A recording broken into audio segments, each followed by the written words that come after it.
Alright guys, welcome back to the show. Today's going to be part 4 of installing your hydronic heating system. And we are going to be filling our system and purging all the air. So let's go ahead and jump into it. We are going to be filling the system, in my case, water. Now there's pros and cons to using water versus glycol.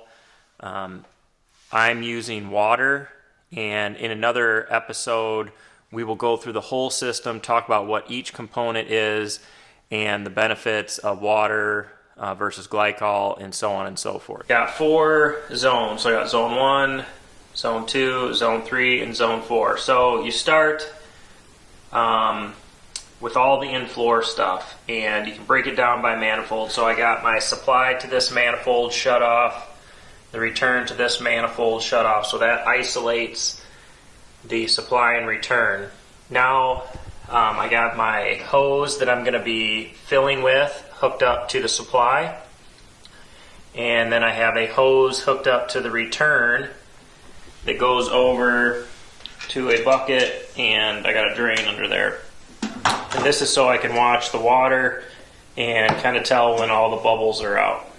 So the next thing we got to do is we got to shut all of these flow meters, so each one of these lines is shut off, and the same thing down here is we got to shut all these off. So that is what we're going to do. I'm going to take all those. There's just a little key that comes with it. You literally just put it on there and just turn it till it bottoms out.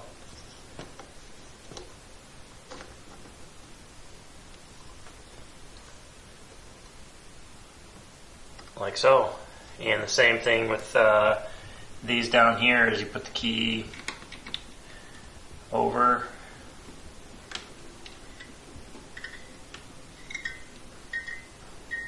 don't crank on them, but by shutting everything, once I turn my water on, everything will be closed, so water won't be able to go anywhere. And what I'll do is I'll open one loop at a time. So I'll do this loop first, let water come through. So I'll open here and let the water come through. And once all the air is purged out of this line, while it's under pressure, I will close both of these. So this whole loop will stay under pressure. That way, later on in the process, water can't start flowing through there and get an air pocket or whatever. So that's what we're going to do first, is go through these manifolds and charge each one of these lines individually. So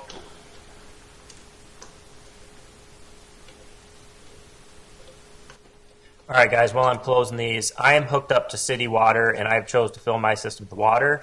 So I can hook my hose right up to this and fill the system. Now if I had a well, you would want to have a filtration system to filter your water prior to putting it in the system. If you choose glycol, you're going to have some kind of pump to purge the system with. I'm going to go turn the water on outside. Actually, I'm going to run it through this so I can turn it on and off in here. So I'll go turn the water on, and then we'll get going. Alright, we've got water all over, and I haven't even started yet.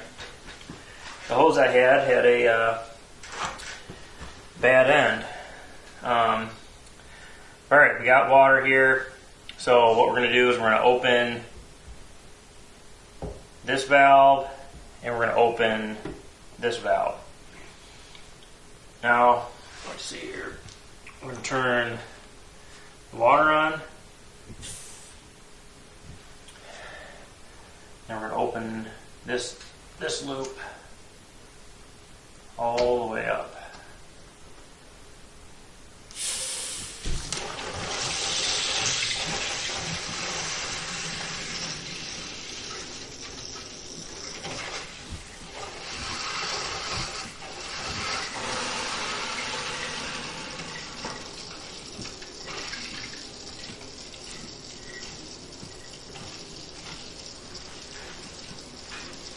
So now that's purging this loop right here. And then we'll watch over here in the bucket.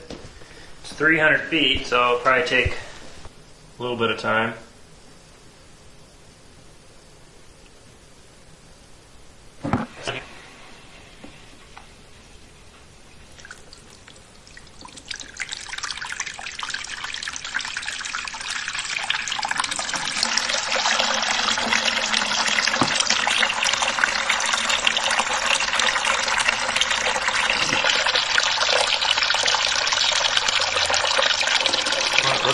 Looks pretty good to me.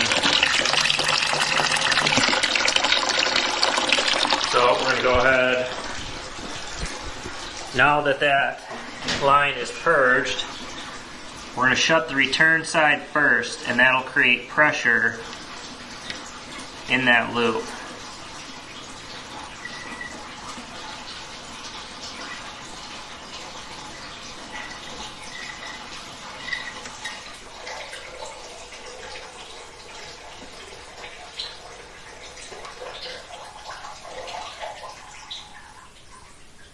So that's closed.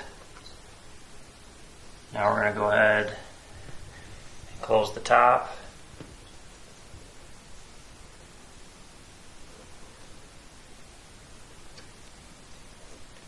Now that line is fully charged and it's under pressure. So now we're going to go to the next one. We're going to do that same thing over and over again until we get all these done.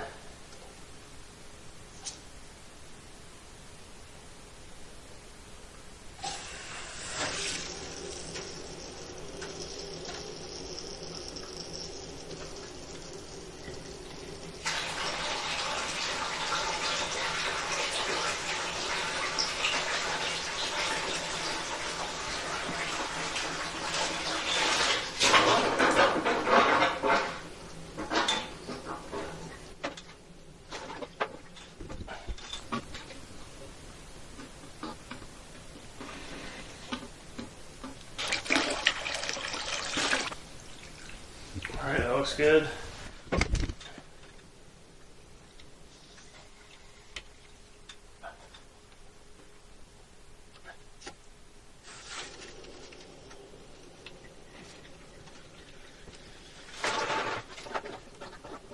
You guys, when you're starting to fill a circuit, you want to open the supply side first, and what that does is it puts the water starts pressurizing in there, so you have a full pipe of water, and then when you open this, that whole column of water is filling this, getting the majority of the air out of your line. But that's the first step, so we got to do each manifold like this. So I'll just go ahead and keep going all the way across until all 4 manifolds are purged, and then we will go to the next step.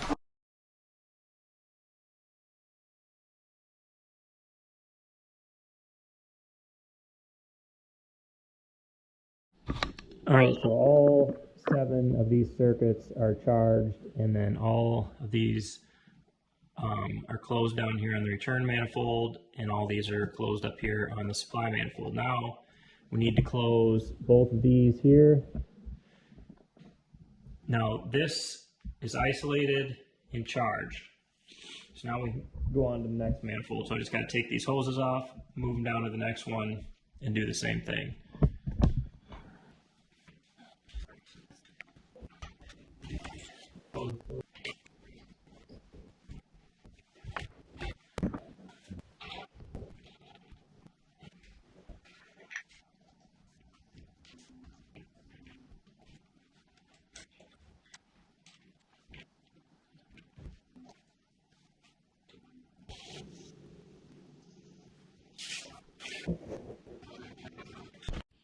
Alright, so zone 4 and zone 3 loops are all done.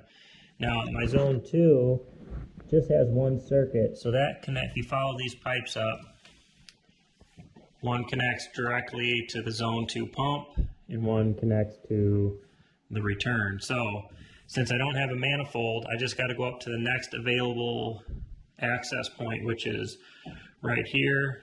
We got these control valves where I can have this off, but I can bleed through here. Same thing here, I have this valve off so it can't go back through the pumps, but I can open this and feed that. So basically I'm going to do the same thing. I'm going to hook my supply up to here, keeping this off, and my return up to here, keeping this off.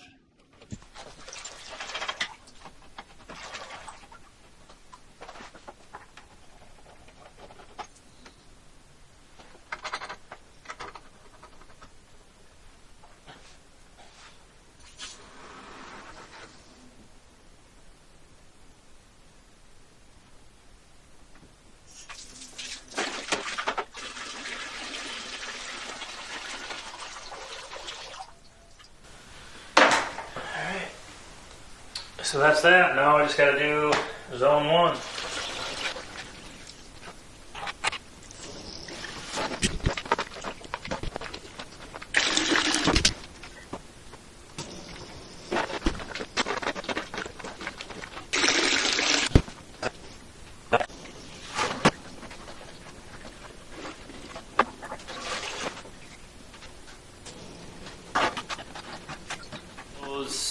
All the manifold, the circuits are purged. So I got them all closed off. Now we are going to purge the actual manifolds and all this up here. So you can see we got a purge line. So this is a purge valve. We're going to hook our fill line up to here, and then we'll just do one pump return circuit at a time. Now, I was using my expansion tank hose because all these are males, but I need this to connect. We'll hook one end here like that, and then we'll hook the other one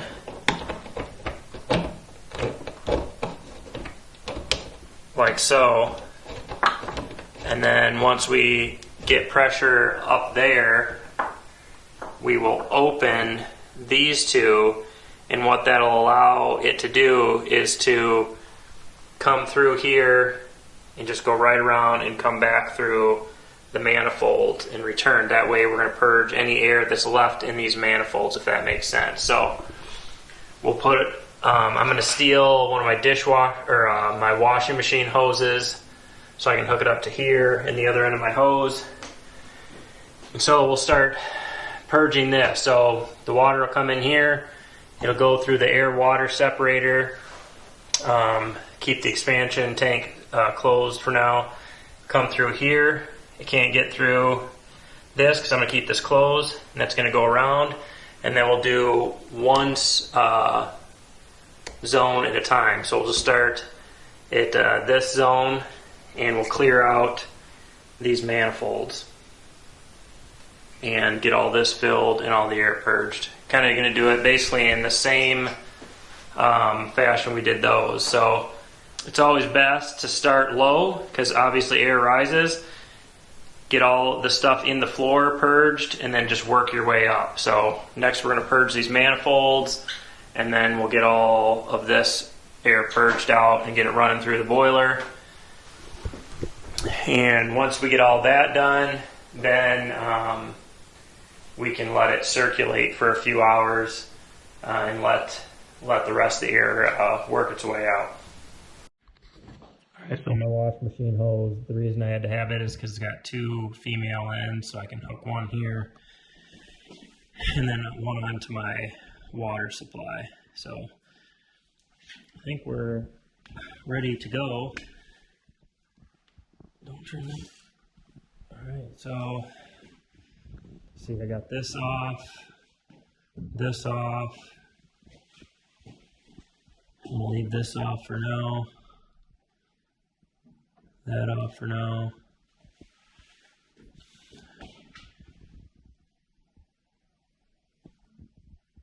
And make sure we don't go over 30.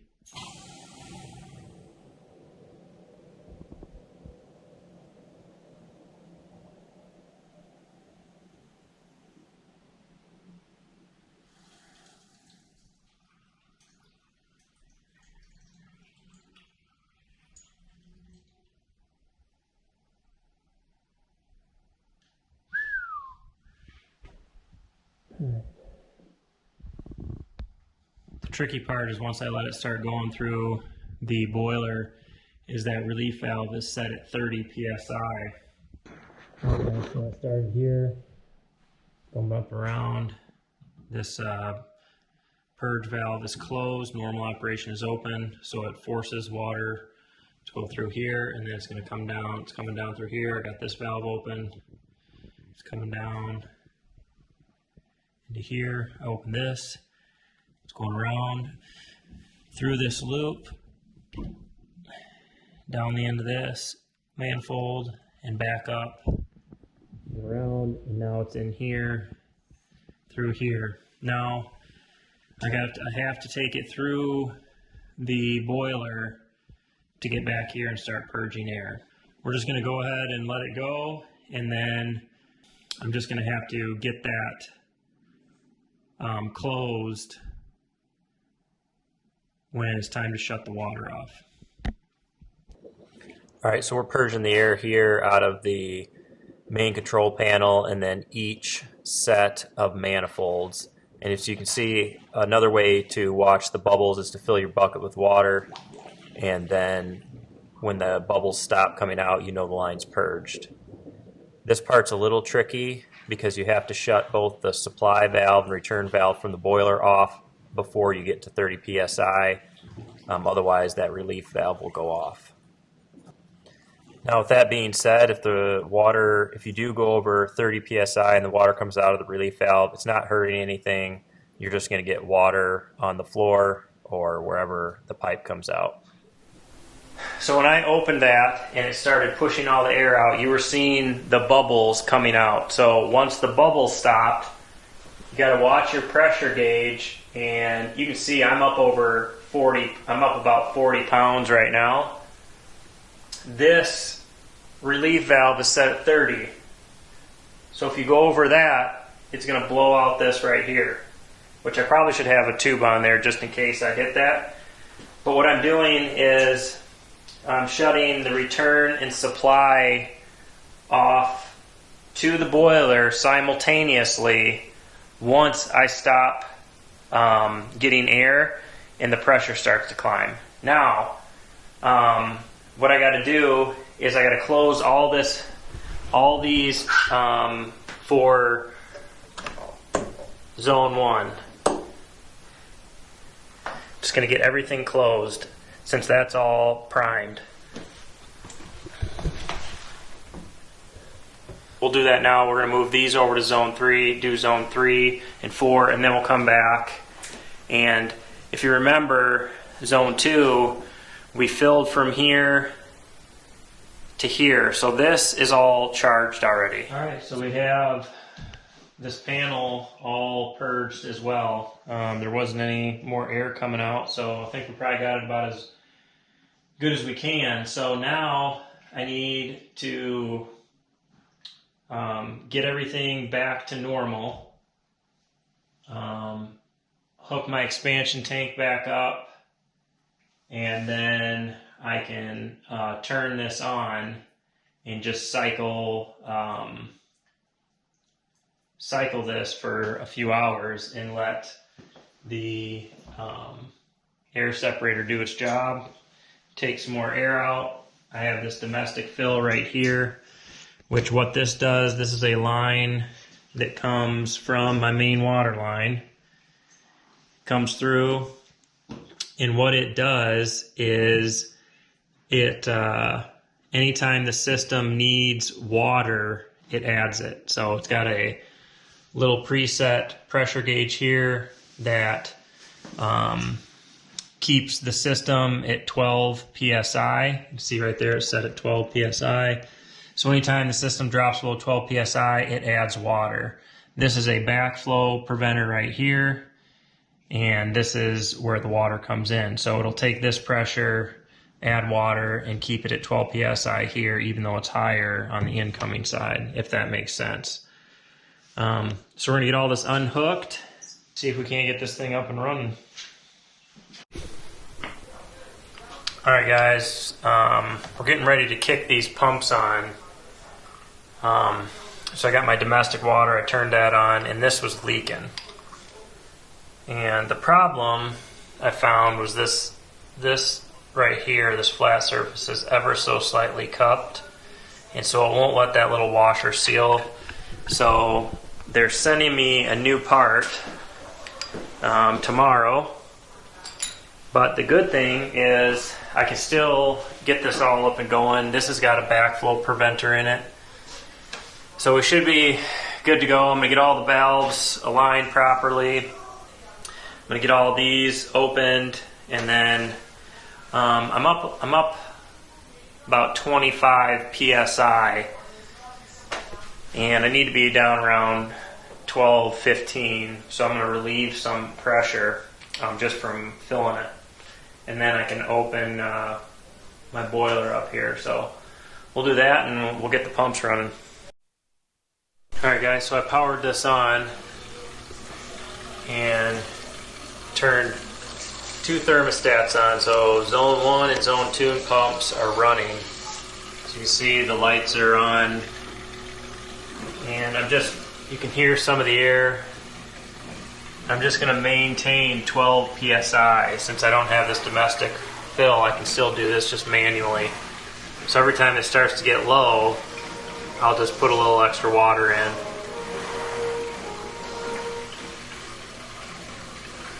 I'm going to go ahead and go turn on the other two thermostats. Here, let's just turn this up to 80. So that pump should be kicking on now. Turn heat on. Turn that up to 80.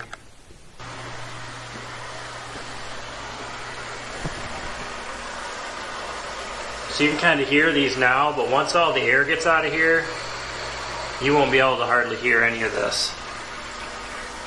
So you can see all four zones are calling for heat. I do not have my end switch on. The end switch is what goes to the boiler. Since I'm not wiring my thermostats directly to the boiler, you have to do an end switch, which is 2 wires that go over to the boiler controls. So when any of these zones turn on, it'll signal the end switch to turn the boiler on.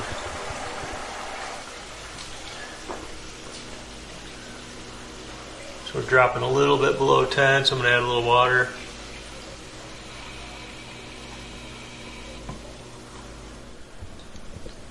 Alright guys, I ran all 4 pumps for probably 3 hours yesterday evening, and got pretty much all the air purged out. I kept adding water to keep it at about 12 psi. As you can see, that's right there, about 12 psi, the black needle. And it was running super quiet. Alright guys, I got the control panel off, got the door down, and we're going to connect our end switch. And all of these are going to be different, so you just have to read your manual. And if your manual is not specific, like this one, I just called the hotline to make sure I was going to hook this up to the right one. And you have this TT1, which is your thermostat 1 hookup, and then you have TT2, which is your thermostat 2 hookup. Since we have a control panel separate than this, they said you just hook your end switch up to the TT1. So I will hook up. I'm running a thermostat wire. It's an 18/8, so I'll only use 2 of them. I'm just going to hook a red or a black and a white up here, and then I'm going to go over to my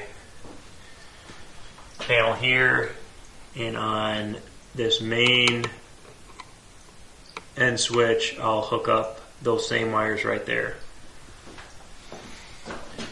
So they just have this jumper on here for testing at the factory.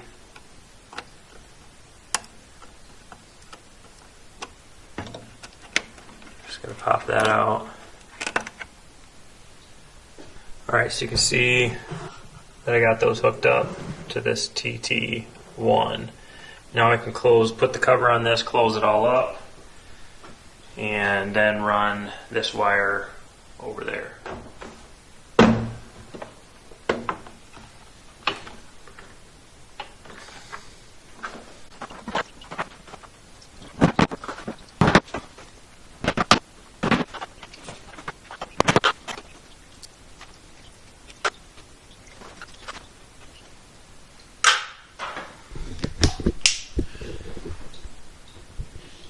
Alright, so you can see that my end switch goes right here on these bottom two. It's marked end switch main. So that goes from there over to the boiler. So now I can close all this up. Alright guys, now that I got the end switch all wired in, I'm going to program my boiler. Now, every one of these boilers is going to be a little bit different, and depending on how you're using it, how you program it is also going to be different. So, in my case, I have a closed loop system, so all I wanted was to be able to set my temperature to whatever I wanted, and that's it. So, this is basically like a small computer, so I just called the hotline, which most of these boilers will have a technical support. I called them. I said, listen, I have a closed loop system. All I want is a range that I can select for my temperature so I can raise it and lower it as I choose. And they helped me go through and program it, and it took like 5 minutes. There's so many options on these boilers like this that honestly I couldn't go through and tell you how to program it for what you might be doing. So in my case, I was just setting one set temperature, so I got it programmed, and that's that. Alright guys, now that this is all up and running, I'm going to show you how you can adjust these. So you got these all the way open up here, you want these all open down here. And basically, they just need to be flush with the top. And then you're just going to see these little needles there. When you screw this on, if you screw this clockwise, it will push that down, reducing the flow. So you just screw it on just until it gets hits a little resistant where it's hitting that cap, and that's all the farther you want to go.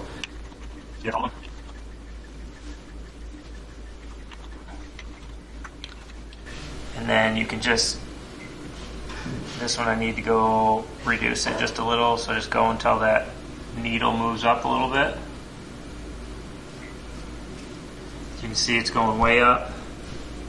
The more I turn it clockwise, the more it goes up. Counterclockwise brings it down.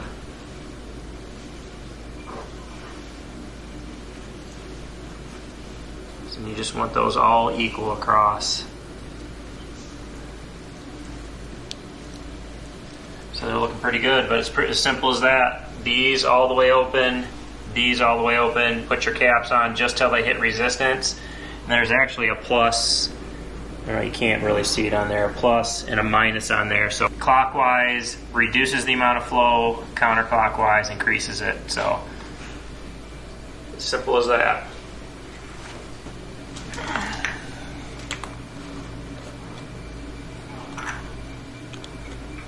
Make sure those are all the way up.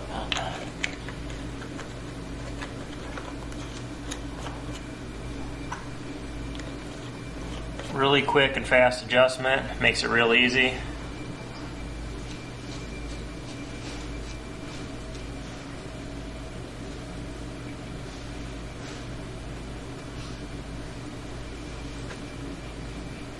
That's that. Alright guys, that's going to be a wrap on part 4 of the hydronic heating system. Come back for part 5. We're going to be working on that pretty soon. It's going to be a complete walkthrough of how this system works, and then we are going to break down the costs under slab prep versus everything above, and we'll get that down to a square foot price for you so that you have a good idea of what this kind of stuff is going to cost you. But as always, we appreciate you guys watching. If you haven't already, hit that subscribe button, share us with your friends, and we'll catch you on the next video.